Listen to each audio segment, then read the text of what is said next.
لا يحب الله الجهر بالسوء من القول إلا من ظلم وكان الله سميعا عليما۔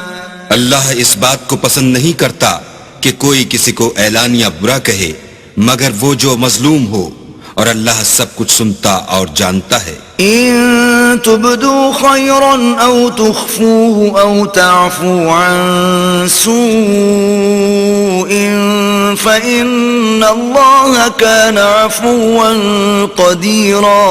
اگر تم لوگ بھلائی کھلم کھلا کرو گے یا چھپا کر یا برائی سے درگزر کرو گے تو اللہ بھی معاف کرنے والا اور صاحب قدرت ہے۔ ان الذين يكفرون بالله ورسله ويريدون ان يفرقوا بين الله ورسله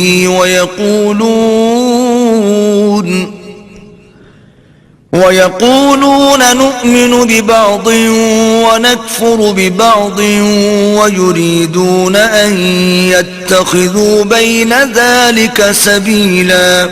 جو لوگ اللہ سے اور اس کے پیغمبروں سے کفر کرتے ہیں اور اللہ اور اس کے پیغمبروں میں فرق کرنا چاہتے ہیں اور کہتے ہیں کہ ہم بعض کو مانتے ہیں اور بعض کو نہیں مانتے اور ایمان اور کفر کے بیچ میں ایک راہ نکالنی چاہتے ہیں، أولئك هم الكافرون حقا وأعتدنا للكافرين عذابا مهينا۔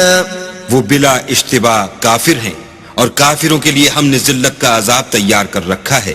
والذين آمنوا بالله ورسله ولم يفرقوا بين أحد منهم أولئك سوف يؤتيهم أجورهم وكان الله غفورا رحيما۔ اور جو لوگ اللہ اور اس کے پیغمبروں پر ایمان لائے اور ان میں سے کسی میں فرق نہ کیا یعنی سب کو مانا، ایسے لوگوں کو وہ عنقریب ان کی نیکیوں کے صلے عطا فرمائے گا اور اللہ بخشنے والا مہربان ہے۔